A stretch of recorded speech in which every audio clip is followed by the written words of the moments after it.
Online students, check your audio and video. Shraddha, Vinith also.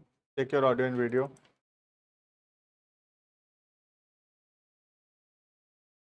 Vineet वही है ना जो आया था उस दिन, है ना? विनीत चेक ऑडियो वीडियो, श्रद्धा चेक ऑडियो वीडियो.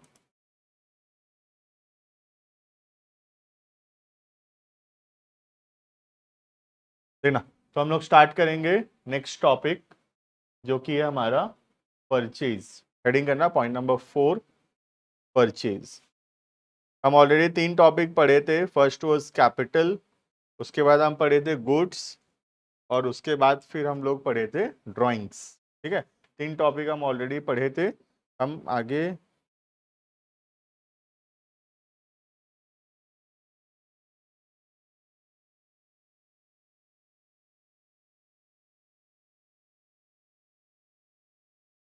नेक्स्ट जो है पॉइंट नंबर 4, हेडिंग है परचेज.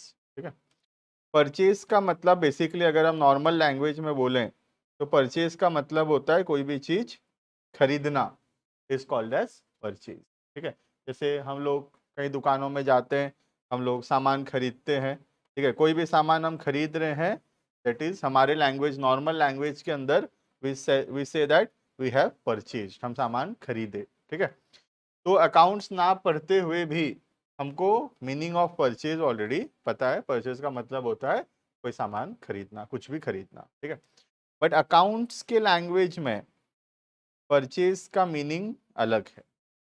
जैसे ये हमारा शॉप है. ठीक है, सपोज एक रेस्टोरेंट है. ठीक है, बरगढ़ में कौन सा रेस्टोरेंट का एग्जांपल लें? गुल. चलो गुल ले ले. चलो गुल रेस्टोरेंट है. ठीक है, तो गुल रेस्टोरेंट वाला जब सामान खरीदता होगा, क्या क्या सामान वो खरीदता होगा?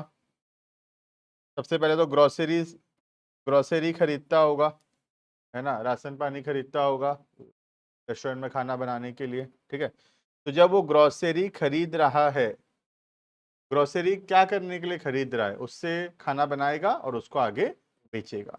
तो ग्रोसरी खरीदना अकाउंट्स के लैंग्वेज में परचेज है.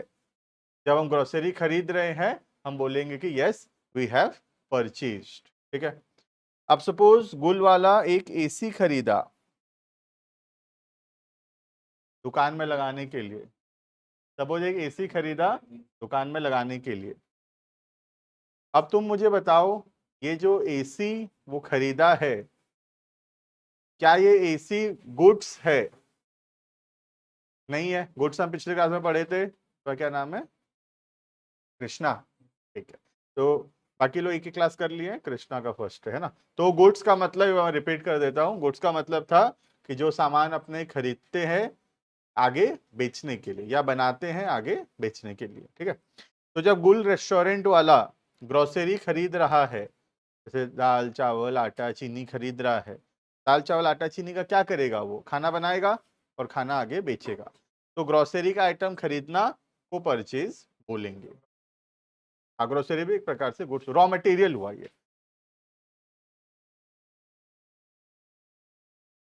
सर्विस के लिए मतलब, हाँ, एसी कस्टमर के लिए ही यूज हो रहा है, लेकिन कस्टमर जाते समय एसी खरीद के ले जा नहीं सकता यहाँ से. तो हम गुड्स कब बोलते हैं? जब कस्टमर उस चीज को खरीद सकता है, तभी उस चीज को हम गुड्स बोलेंगे. ठीक है, गुल रेस्टोरेंट वाला ग्रोसरी से खाना बनाएगा, कस्टमर खाना खरीदता है, तो खाना जो है वो गुड्स है. ग्रोसरी जो है वो रॉ मटेरियल है. Grocery is a raw material, वो गुड्स भी नहीं है, रॉ मटेरियल है.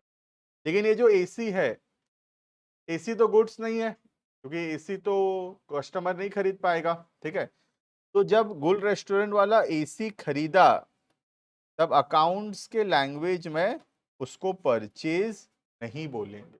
ठीक है, परचेज किसको बोलते हैं? परचेज ऑफ रॉ मटेरियल या परचेज ऑफ गुड्स.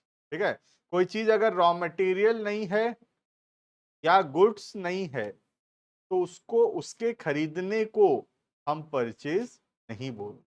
बात समझ में आ रहा है? तो परचेज बोलने के लिए इट इज इंपॉर्टेंट कि कि वो चीज या तो रॉ मटेरियल होना चाहिए या फिर गुड्स होना चाहिए। अगर कोई चीज रॉ मटेरियल नहीं है या गुड्स नहीं है तो उस चीज को खरीदने को हम परचेज भी नहीं बोलेंगे। ठीक है, जैसे मेरे सोच लो, ट्यूशन के लिए एग्जांपल देता हूँ। जैसे सोच लो मैं बुक कॉपी खरीदता हूँ और तुमको वो बुक कॉपी बेचता भी हूँ, सेल करता हूँ। ठीक है, तो मैं जब बुक कॉपी खरीदा, क्यों खरीद रहा हूँ बुक या कॉपी? तुमको बेचने के लिए। तो बुक या कॉपी गुड्स है, और बुक या कॉपी खरीदने को अकाउंट्स के लैंग्वेज में परचेज बोलेंगे। ठीक है, अब सोच लो मैं एसी खरीदा, या ये कंप्यूटर खरीदा, ये माइक खरीदा, कैमरा खरीदा, ये बोर्ड खरीदा, बेंच टेबल, ये सब खरीदा। ये सब क्या बेचने के लिए है? नहीं। तो ये सब गुड्स नहीं है। तो जब ये सब कुछ गुड्स नहीं है तो इन सब को खरीदना अकाउंट्स के लैंग्वेज में परचेज नहीं कहलाएगा। बात समझ में आ रहा है? तो परचेज का मतलब खरीदना नहीं होता है। वो तो नॉर्मल कॉमर्स बिना पढ़े हुए बच्चे से पूछोगे कॉमर्स परचेज का मतलब, बोले खरीदना। लेकिन कॉमर्स के लैंग्वेज में परचेज डज नॉट मीन खरीदना। परचेज का मतलब या तो रॉ मटेरियल खरीदना या तो गुड्स खरीदना। तो अगर कोई चीज रॉ मटेरियल नहीं है या गुड्स नहीं है तो उस चीज को खरीदने को हम परचेज नहीं बोलेंगे। बात समझ में आ रहा है? ठीक है, करना हेडिंग करना पॉइंट नंबर 4, परचेज। देखना,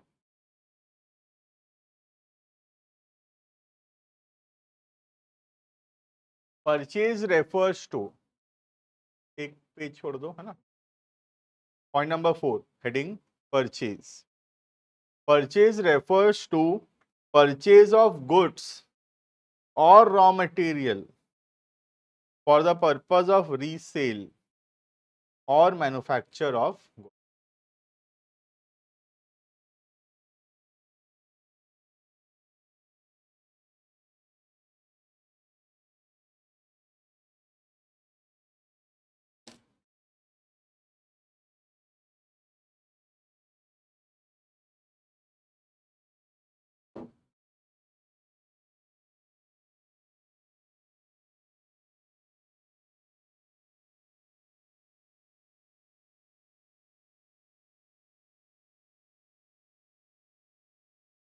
क्लियर है ये? Purchase includes cash purchase and credit purchase.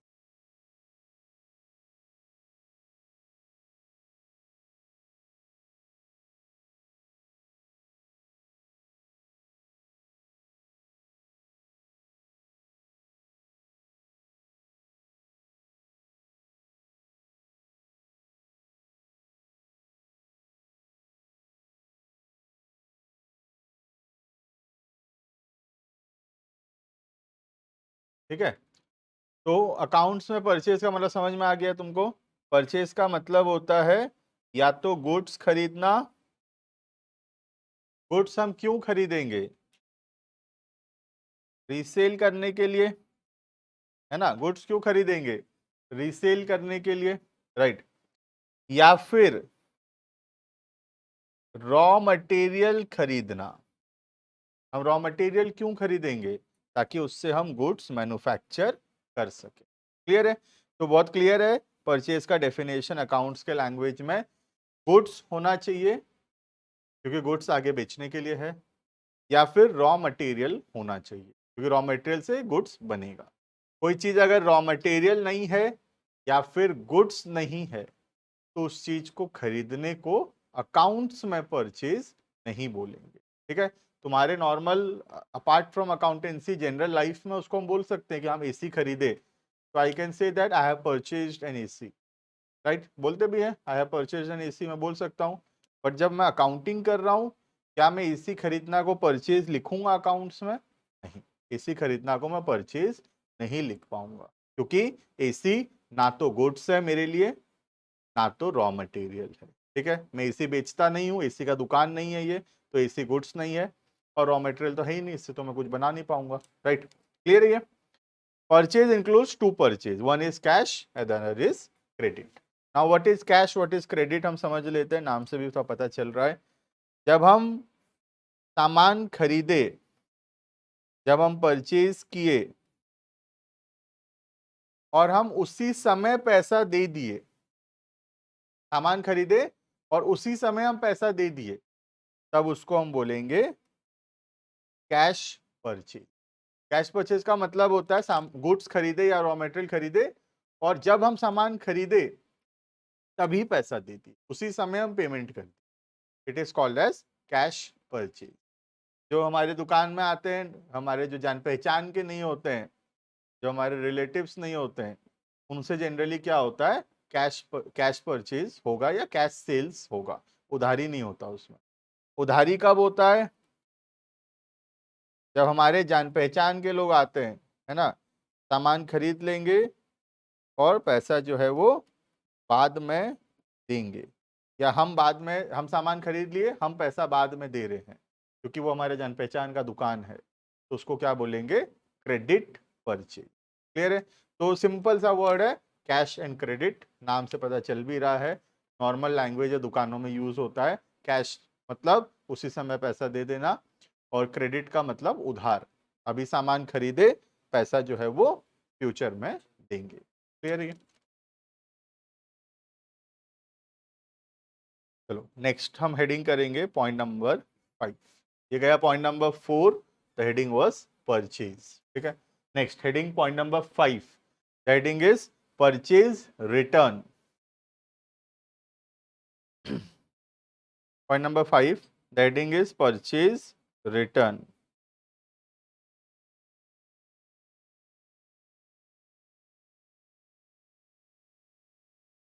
ठीक है, परचेज रिटर्न क्या होता है देखना। परचेज रिटर्न का मतलब होता है जब खरीदा हुआ सामान, जब हम गुड्स या रॉ मटेरियल खरीदे थे उसको परचेज बोले थे, अब उसको अगर हम वापस कर देते हैं, कोई भी रीजन से वापस कर रहे हैं, फर्क नहीं पड़ता, अगर हम उसको वापस कर रहे हैं, खरीदा हुआ सामान अगर वापस कर रहे हैं, तो उसको बोलेंगे परचेज रिटर्न। नाम से पता चल रहा है, खरीदा हुआ सामान जब वापस हो रहा है, it is called as purchase return. Clear है? अब अकाउंट्स में किस वजह से सामान वापस हो रहा है उससे फर्क नहीं पड़ता। ठीक है, तो परचेज रिटर्न का जो रीजन है वो इंपॉर्टेंट नहीं है, क्यों वापस कर रहे हैं दैट इज नॉट इंपॉर्टेंट। ठीक है, अगर सामान खरीदा हुआ सामान वापस कर रहे हैं तो उसको बोलेंगे परचेज रिटर्न। क्लियर है? अब परचेज रिटर्न का एक और नेम भी है, जो कि हम उसके नाम का लॉजिक तुमको बता देता हूं। ठीक है, जैसे ये हमारा बिजनेस है, देखना ध्यान से सुनना क्योंकि नाम का लॉजिक थोड़ा याद रखना पड़ेगा। जब हम सामान खरीदते हैं, जब हम परचेज करते हैं, तो सामान जो है दुकान में आ रहा है ना, सामान कहाँ आ रहा है, दुकान में आ रहा है, यहाँ सामान आ जाएगा दुकान में, राइट। जब हम सामान खरीदेंगे, हम सोच लो 5 पीस, सपोज मैं 5 पीस बुक खरीदा, ठीक है, I purchase 5 pieces of book, तो 5 पीस बुक मेरे दुकान में आ जाएगा, मेरे दुकान में रखा हुआ रहेगा 5 पीस बुक। ठीक है, अब अगर इसमें से मैं 1 पीस वापस कर दूं, तो वो 1 पीस कहाँ चला जाएगा, दुकान से वापस चला जाएगा, दुकान से बाहर, हम वापस कर दिए जिससे लाए थे। तो परचेज रिटर्न से क्या हो रहा है, सामान दुकान से बाहर जा रहा है ना, इसीलिए परचेज रिटर्न को हम बोलते हैं return outward. Purchase return is also called as return outward. समझ में आ रहा है? अगर रिटर्न आउटवर्ड रटोगे तो भूल जाओगे, मैं उसका लॉजिक बता रहा हूं कि रिटर्न आउटवर्ड नाम क्यों दिया गया है ना। ऐसे तो मैं बोल सकता था कि purchase return also called as return outward, but मैं कोशिश कर रहा हूं समझाने का why the name given is return outward, ताकि हमको नाम का लॉजिक पता रहे। ठीक है, रिटर्न आउटवर्ड सिर्फ इसीलिए दिया गया है क्योंकि परचेज रिटर्न के वजह से सामान दुकान से बाहर जा रहा है, तो जब दुकान से सामान बाहर जा रहा है इसलिए नाम पड़ गया आउटवर्ड, मतलब बाहर जा रहा है, आउट हो रहा है। क्लियर है ये? तो purchase return also called as return outward. Clear है? तो मैं 5 पीस बुक खरीदा, तो इसको क्या बोलेंगे, परचेज, है ना। 5 पीस जो मैं बुक खरीदा, इसको क्या बोलेंगे, परचेज। ठीक है, एक पीस जो मैं बुक वापस कर दिया, इसको क्या बोलेंगे? Purchase return. तो मैं कितना बुक खरीदा फिर नेट में? कितना कितना तो बुक होगा मेरे पास, बताओ सोच के। 5 तो खरीदा और एक तो वापस कर दी, तो अभी मेरे पास कितना तो बुक होगा? 4 बुक होगा। इस 4 को बोलते हैं अकाउंट्स में net purchase. What is net purchase? अगर मैं फॉर्मूला बनाऊं, नेट परचेज का फॉर्मूला क्या बनेगा? Purchase minus purchase return. Clear है? तो अगर एग्जाम में आ जाए what is net purchase, then the formula is purchase minus purchase return is called as net purchase. Clear है? नेट परचेज का मतलब है कितना खरीदे और कितना वापस किए, तो कितना बचा अपने पास? 5 तो खरीदे, एक तो वापस किए, तो है कितना? अभी 4 तो मेरे पास है। This is called as net purchase. Clear है? तो हेडिंग करेंगे हम लोग पॉइंट नंबर 5। हेडिंग किए होगे तुम, टॉपिक का नाम है परचेज रिटर्न। ठीक है, लिखेंगे फटाफट से नोट्स।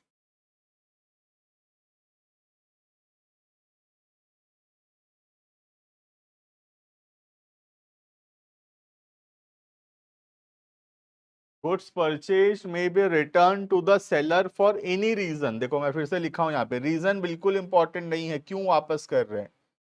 हम बोलते मम्मी को पसंद नहीं आ रहा, साइज छोटा हो गया, क्वालिटी अच्छा नहीं है, जो बोल के भी वापस करें, it is okay. Reason is not important. ठीक है,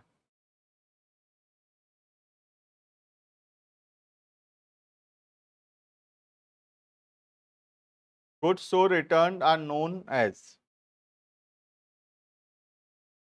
परचेज रिटर्न और रिटर्न आउटवर्ड।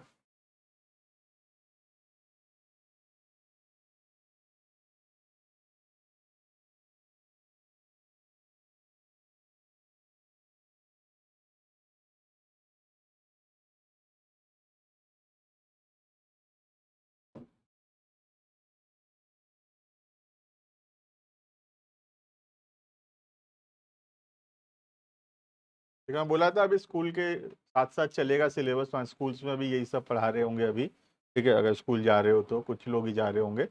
बाकी समर्स में हम लोग कोर्स बहुत आगे चले जाएगा, क्योंकि समर्स तो स्कूल छुट्टी हो जाएगा, लेकिन अपने यहाँ पढ़ेंगे, ज़्यादा दिन छुट्टी नहीं करेंगे, 5-7 दिन 8 दिन 10 दिन के अंदर अंदर छुट्टी देंगे। तो क्या होगा, उससे आराम से हमारा कोर्स जो है स्कूल के मुकाबले 3-4 चैप्टर हमेशा आगे रहेगा। ठीक है,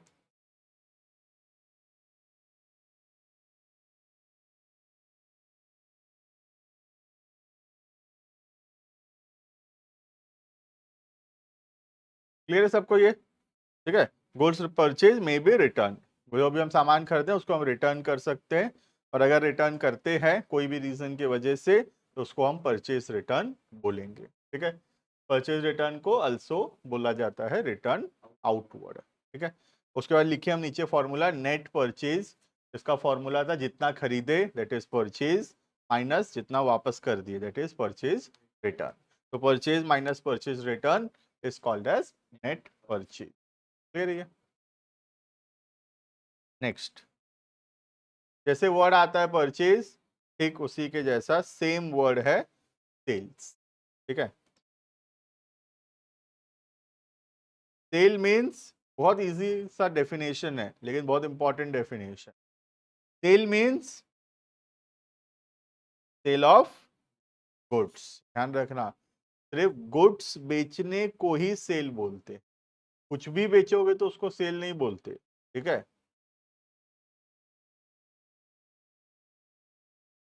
it includes both cash sales and credit sales. Sales में सर्विस नहीं आता, सर्विस के लिए अलग वर्ड आगे पढ़ेंगे हम।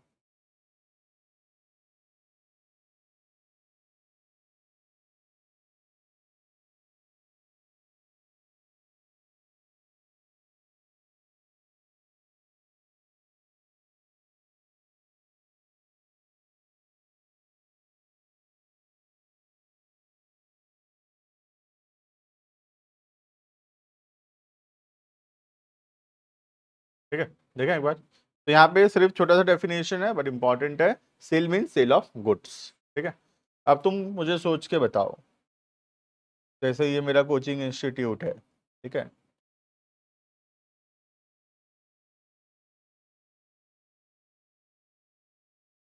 इस कोचिंग इंस्टीट्यूट में सोच लो, ये जो एसी लगा हुआ है यहाँ पे, ठीक है, ये एसी खराब हो गया। मैं क्या किया, ये एसी को बेच दिया। Old AC sold for let's say 20,000। पुराना एसी को मैं 20,000 रुपया में बेच दिया। तो तुम मुझे सोच के बताओ कि क्या अकाउंट्स में मैं इसको सेल्स लिखूंगा कि नहीं लिखूंगा।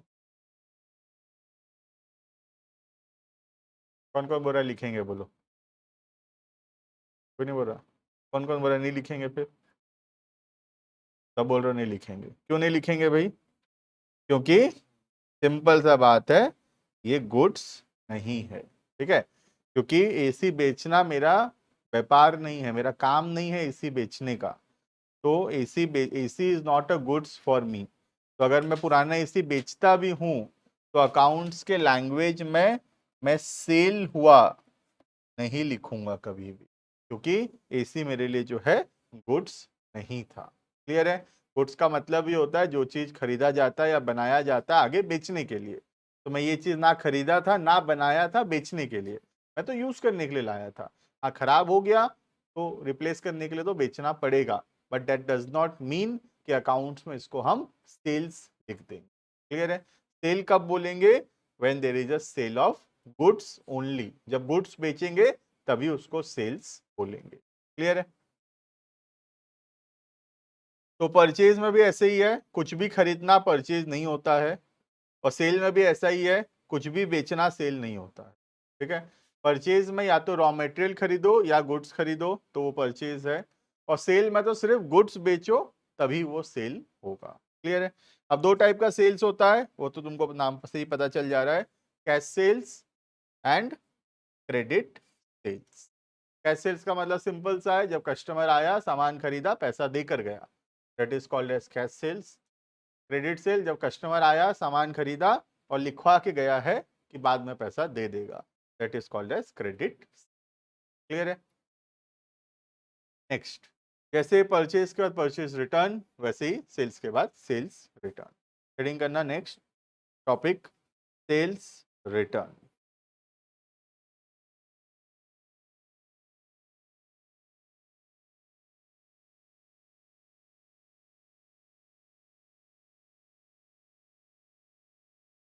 है ना, व्हाट इज सेल्स रिटर्न?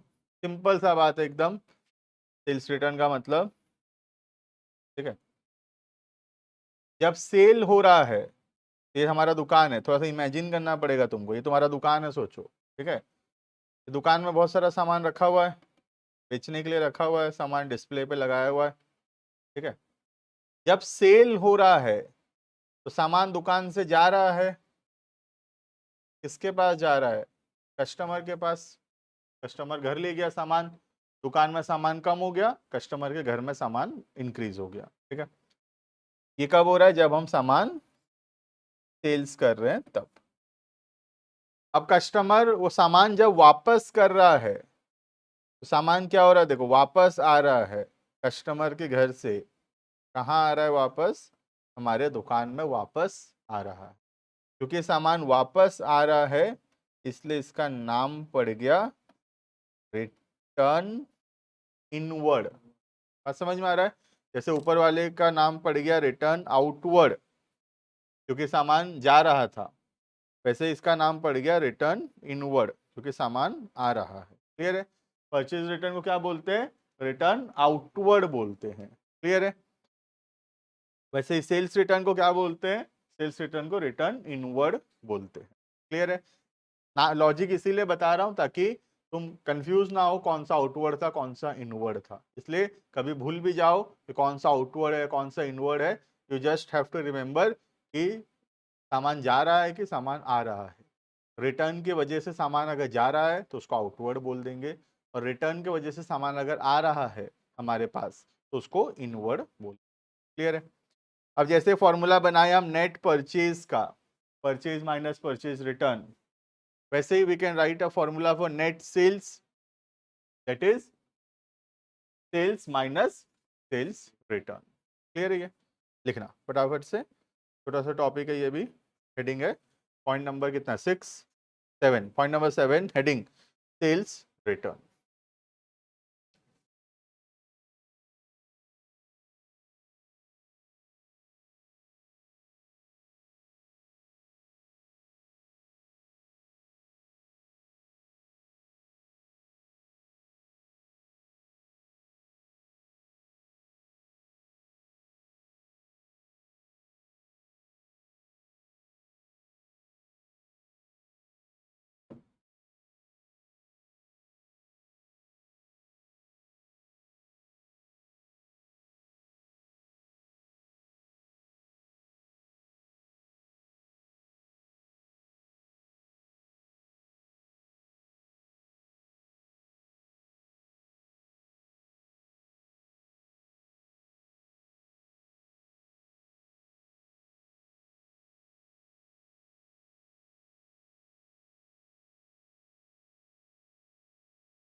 ठीक है, तो क्या लिखा है, गुड्स सोल्ड, जब हम सामान बेचे थे, are return by the purchaser, जब परचेजर सामान वापस कर दिया हमको, तब हम उसको बोलेंगे sales return. Sales return is also called as return. Clear है? बाकी छोटा सा फॉर्मूला है जो नेट परचेज का भी था, net sales equals to sales minus sales return. Clear है? नेक्स्ट देखो, ऑनलाइन स्टूडेंट्स लिख लिया इतना तक, श्रद्धा, विनीत,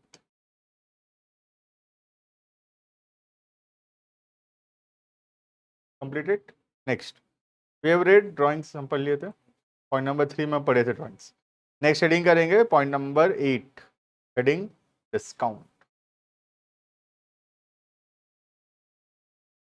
डिस्काउंट का मतलब कौन नहीं जानता है ना? डिस्काउंट का मतलब होता है जब प्राइस ऑफ गुड्स को कम करवाया जाए, when there is a reduction in the prices of goods, जब प्राइस कम किया जाए कोई भी सामान का, तब हम उसको डिस्काउंट बोलेंगे, राइट? नॉर्मल लैंग्वेज में भी, अकाउंट्स नहीं पढ़ने से भी हम जानते हैं डिस्काउंट का मतलब, वही मीनिंग है यहाँ पर भी डिस्काउंट का। पर डिस्काउंट दो टाइप का होता है, एक होता है कैश डिस्काउंट और दूसरा होता है ट्रेड डिस्काउंट। ठीक है, मैं दोनों का मीनिंग बता देता हूं तुमको, ट्रेड और कैश का, उसके बाद फिर हम लोग दोनों को लिख लेंगे। ठीक है, देखें डिस्काउंट का मीनिंग तो इजी है, कम प्राइस कम होना इज डिस्काउंट। दो टाइप का होता है, कैश एंड ट्रेड। ठीक है, अब जैसे एग्जांपल के तौर पे देखना, हम एक दुकान में गए, हम उसको पूछे कि अगर मैं एक पीस नोटबुक लूंगा तो कितना प्राइस पड़ेगा। ठीक है, अगर मैं एक पीस कॉपी खरीदूं, नोटबुक खरीदूं, तो कितना प्राइस पड़ेगा। दुकान वाला मुझे बोला 50 रुपये पड़ेगा पर पीस। ठीक है, तो मैं बोला एक पीस खरीदूंगा तो कितना रुपए लगाओगे, तो वो बोला एक एक पीस का 50 रुपये रेट है, 50 रुपये पड़ेगा। ठीक है, मैं बोला ठीक है, एक बात बताओ, अगर मैं 100 पीस खरीदूं, मुझे बहुत पढ़ना है, 100 पीस लग जाएगा, है ना, 11 12 मिला के, अगर 100 पीस एक बार में खरीद के रख लूं घर में और धीरे धीरे यूज करता रहूंगा, 100 पीस खरीदूंगा तो कितना रुपया पड़ेगा बताओ। तो तुम जनरली अगर दुकान में बैठते होगे या दुकान का नेचर जानते होगे, तुमको पता होगा कि अगर कोई 100 पीस खरीदेगा तो हम थोड़ा सा प्राइस जो है उसके लिए कम जरूर करेंगे, राइट? अब दुकान वाला क्या 50 बोलेगा? अभी भी there is a less chances, कम चांस है कि 50 बोलेगा। सोच लो वो बोला कि ठीक है, अगर 100 पीस खरीदोगे ना तो 48 रुपये लगा दूंगा पर पीस। ठीक है, तो ये दुकान वाला क्या किया, मुझे 2 रुपया का डिस्काउंट दे दिया, है ना, 2 रुपया का डिस्काउंट दे दिया। ये डिस्काउंट वो क्यों दिया, सोच के बताओ, डिस्काउंट क्यों दे रहा है? ताकि 100 पीस बिक जाए, ज्यादा क्वांटिटी में सामान बिक जाए, है ना। तो जो हाँ, कस्टमर को ठीक भी लगे, 100 पीस भी बिक जाए अपना, है ना। तो जो डिस्काउंट दिया जाता है ज्यादा क्वांटिटी खरीदने के वजह से, ऐसे डिस्काउंट को अकाउंट्स में बोलते हैं ट्रेड डिस्काउंट। तो ये 2 रुपया डिस्काउंट का रीजन क्या है कि हम लोग बहुत ज्यादा क्वांटिटी में सामान खरीद रहे हैं। कोई 1 पीस खरीदेगा तो 50 पड़ेगा, 2 पीस खरीदेगा तो भी 50 रुपया पड़ेगा पर पीस। लेकिन कोई 100 पीस खरीद ले तो उसको 48 रुपया पीस पड़ेगा, 48 रुपीज पर पीस। तो ये जो 2 रुपए का डिस्काउंट है पर पीस, ज्यादा क्वांटिटी में खरीदने के वजह से, ज्यादा रुपए का सामान खरीदने के वजह से, ये जो डिस्काउंट है, इस डिस्काउंट को बोलते हैं ट्रेड डिस्काउंट। समझ में आ रहा है? ये हो गया trade discount. Now what is cash discount, ये भी समझ लेते हैं। कैश डिस्काउंट तुम्हारे स्कूलों में बहुत कॉमन एग्जांपल है स्कूल का। जैसे स्कूल वाले बोले कि 1 लाख रुपया फी है, उसको तुम 3 बार करके दे सकते हो, 3 इंस्टॉलमेंट में पैसा दे सकते हो। एक बार 40,000 दे देना पहले, फिर 3-3 महीना में 30-30 हजार करके दे देना, ठीक है। फिर स्कूल वाले बोले एक बार में अगर पैसा दोगे ना, अभी इंस्टॉलमेंट नहीं करोगे, अगर एक बार में पैसा दोगे तुमको 5% का हम डिस्काउंट देंगे। तो ये डिस्काउंट स्कूल वाला क्यों दे रहा है? ताकि पैसा जल्दी कलेक्शन हो जाए। 3 बार करके देगा, धीरे धीरे करके, इतना दिन रुकना पड़ेगा पैसा लाने के लिए। आज 40,000 मिलेगा, फिर 4 महीना रुकूंगा तो 30,000 आएगा, फिर 4 महीना रुकूंगा तो 30,000 आएगा, इतना दिन मुझे वेट करना पड़ेगा। तो स्कूल वाला चाहता है कि पैसा आज ही मिल जाए अपने को पूरा। तो उसके लिए क्या कर रहा है स्कूल वाला? 5% का डिस्काउंट दे रहा है। ऐसे डिस्काउंट को बोलते हैं कैश डिस्काउंट। बात समझ में आ रहा है? तो दोनों ही डिस्काउंट है, खाली रीजन अलग अलग है। ट्रेड डिस्काउंट दिया जाता है जब ज्यादा क्वांटिटी में ज्यादा वैल्यू का सामान खरीदा जाए, तब जो डिस्काउंट होता है वो होता है ट्रेड डिस्काउंट। और कैश डिस्काउंट होता है जब हम टाइम से पहले या टाइमली पैसा दे रहे हैं, तो टाइम में पैसा देने के वजह से जो डिस्काउंट मिलता है, that discount is called as cash. Clear है? दोनों ही डिस्काउंट है, बस दोनों का मिलने का रीजन जो है वो थोड़ा अलग अलग है। समझ में आ गया तो सब दोनों को, ट्रेड एंड कैश, ठीक है। बस नोट डाउन करेंगे फटाफट से।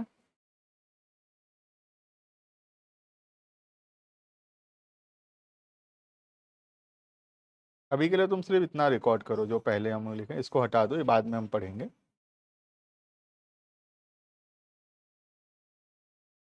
ये अभी समझ में नहीं आएगा।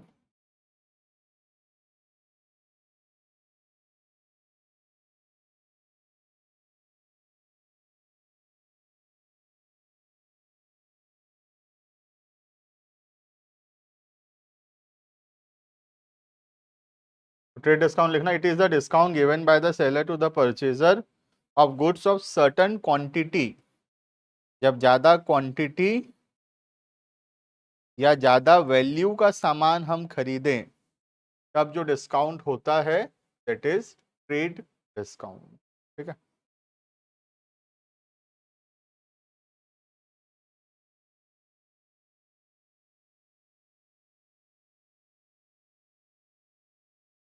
इतना तक ही पढ़ेंगे हम लोग, खाली इसको लिख लेंगे अब। ऑनलाइन स्टूडेंट्स इतना ही पढ़ेंगे हम लोग, ठीक है। ट्रेड लिख लो फटाफट से। It is a discount given by the seller to the purchaser of goods of certain quantity और वैल्यू। जब ज्यादा क्वांटिटी का या ज्यादा वैल्यू का सामान हम खरीदें, तब जो डिस्काउंट दिया जाता है, that discount is called as trade discount. Clear है? ट्रेड डिस्काउंट, ठीक है। कैश डिस्काउंट लिखना।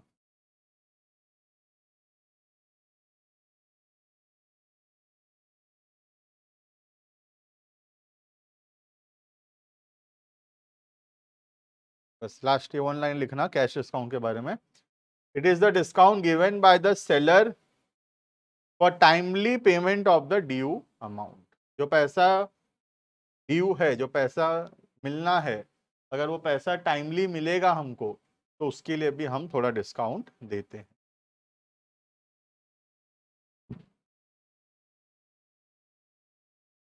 वरना तुम सोचो अगर कैश डिस्काउंट नहीं होगा तो क्या होगा।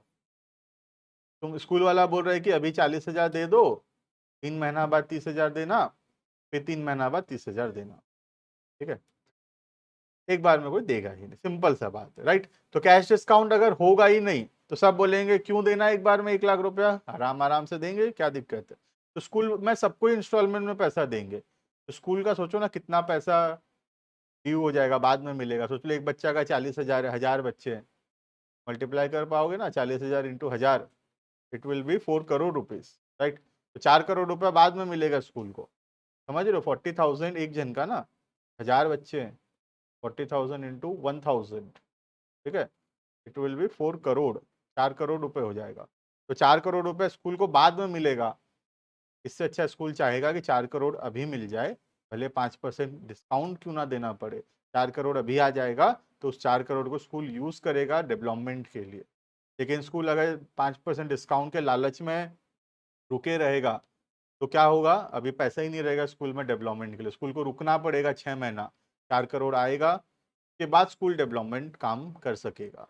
लेकिन 5% डिस्काउंट खाली दे दे अगर स्कूल, सारा पैसा आज कलेक्शन हो जाए, मैक्सिमम लोग आज पैसा दे दे, तो उससे क्या होगा, स्कूल वो 4 करोड़ रुपए को यूज कर पाएगा डेवलपमेंट के लिए, राइट। तो जल्दी पैसा कलेक्शन सबको ही चाहते हैं, और जल्दी पैसा कलेक्शन की वजह से थोड़ा सा डिस्काउंट देना पड़ेगा, तभी सामने वाला पैसा देगा, वरना कोई देगा ही नहीं पैसा, राइट। क्लियर है ये। तो this is all about cash discount.